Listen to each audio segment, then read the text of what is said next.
In this chapter, I'm going to cover the brush category of Rembrandt. And in my master workspace, I created 7 new brush categories. 6 of them are masters, and one of them is portrait hairbrushes. I'm going to cover now the brush category of Rembrandt. In Rembrandt, I have on the right side of the brush category, I have 5 new brush variants that were created in honor of Painter 10.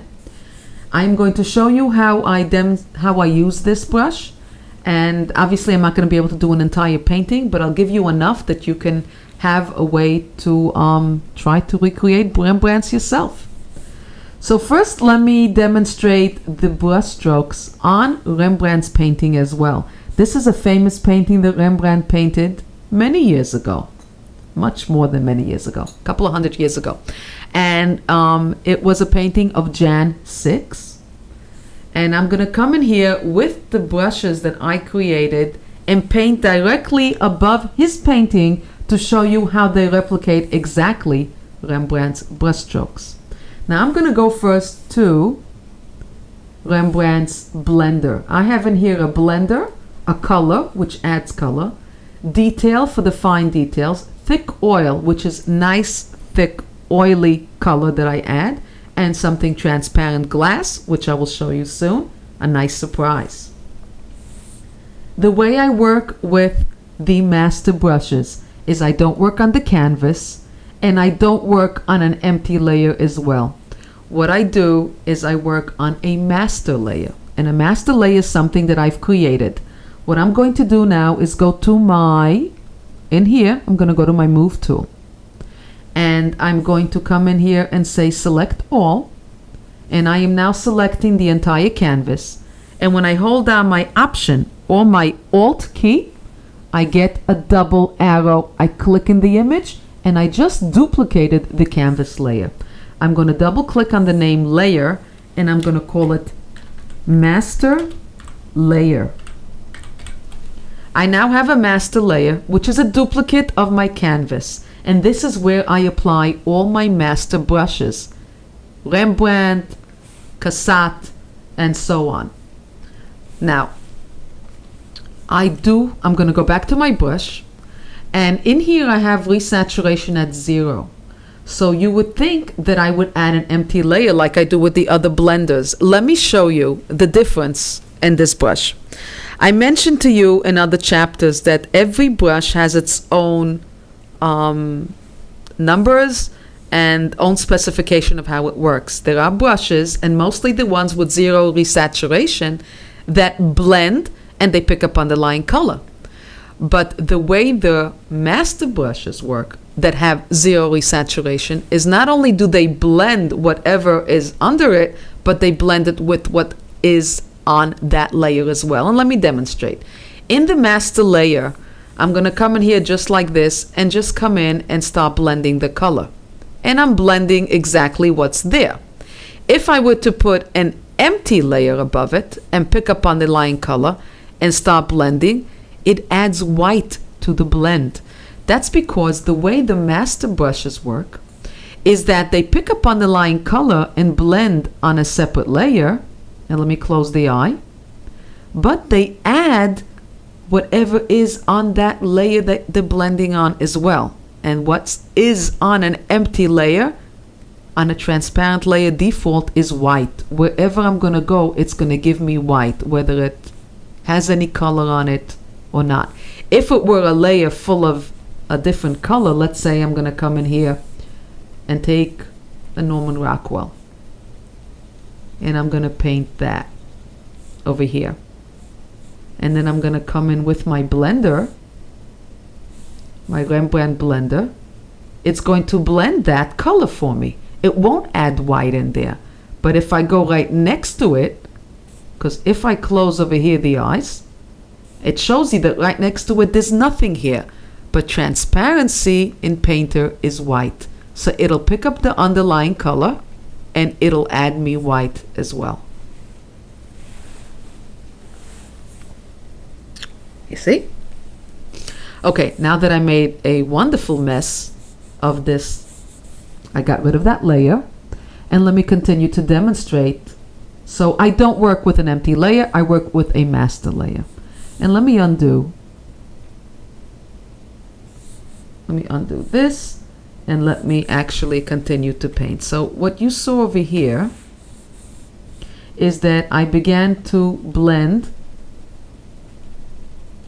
right over the brush strokes that are here from Rembrandt. And look how it replicates exactly the same brush strokes. You can't tell which are mine and which are his. Right? Okay, I can hear you saying yes. Okay, let me come in now with another brush, and that's the Rembrandt color. And let me help out Rembrandt a little bit. Let me Option or Alt click that color that's right there. And that is the color. Let me come in a little bit lighter. And let me show you how I add color replicating the same exact stroke. Let me come in with my brush a little smaller. If I come in here and I were to add more highlights, but the same way that Rembrandt did, I just need to get the same color. You noticed how it is the same brush stroke. I'm applying it the same way he did, and it has the same values that his brush strokes had. And this is my gift to you with this DVD. Take a look at that. I'm getting carried away again, but that is unbelievable. So what I do is I apply the paints, and then I come in with the Rembrandt color, and then I come in with my blender and I blend in what's there. So if I were to come in over here, let's say this is black, and let me add a little bit Rembrandt color. Let's make it a little larger.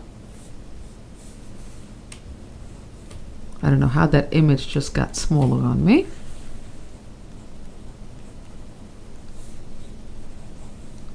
That's just adding the color, and then I come in with the blender. And I proceed to blend what's there. And that is replicating Rembrandt's brushstrokes.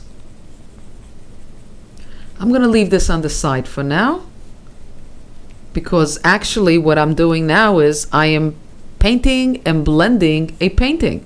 But let me show you how these brushes work on a photograph. So I'm going to come in here now, and I'm going to open up a photograph. I actually have it open already.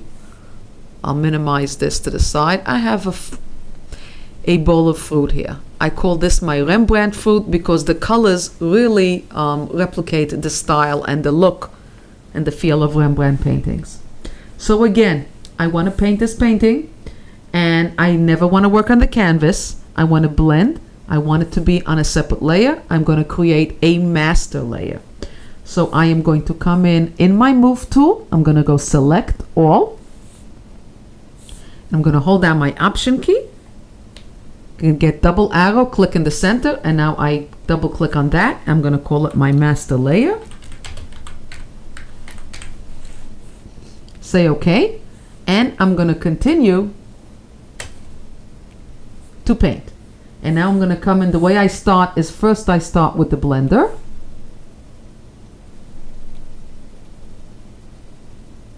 And then I add color. So let's say I need a little bit, look at that. That's pixels and that's paint. And it's the Rembrandt brushes are very rich and oily. So if you were looking and dreaming, for those of you that work with painter in the past and you were always looking for that real oil rich paint, this is the brush for you. I'm going to add a little bit white with my Rembrandt color right in here.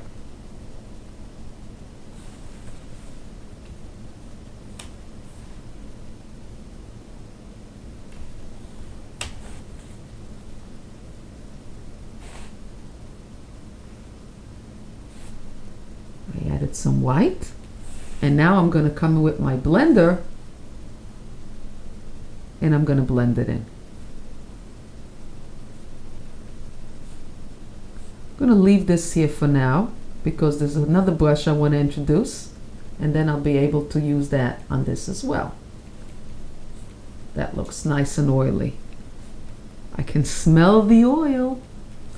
Now to come down here, this is really simple. Just come down and you can take this tablecloth and really follow the pattern. And here you can follow this little nut. No pun intended. Just like that. And then here, just follow that apple. Make sure that the dark doesn't override too much. Bring it in gently this way, and then come down the other way as well. And I'm just blending now. Didn't even add any color yet.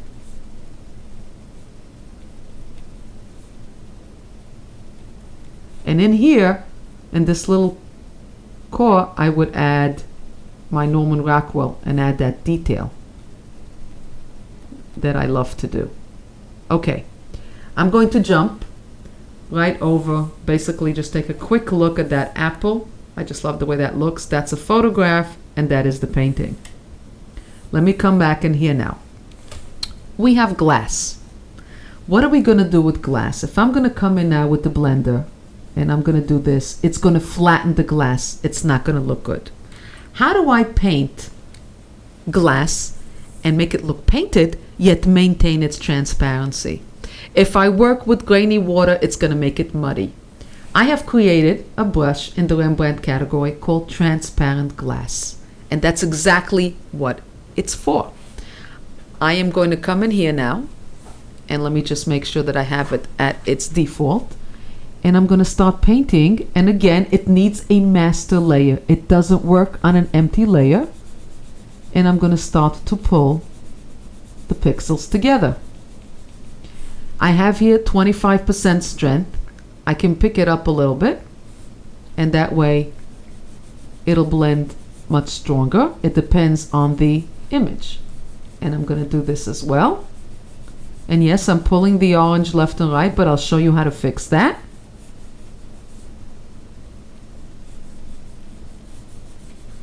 Go back and forth. Let me make that strength even stronger and a little larger so we can move faster. Let me take that glass, and you want to go in the direction of the way the glass is shaped. So I'm going left and right, giving it that flow. It should feel like it's belling out at you, yet it's maintaining its transparency. Look at that.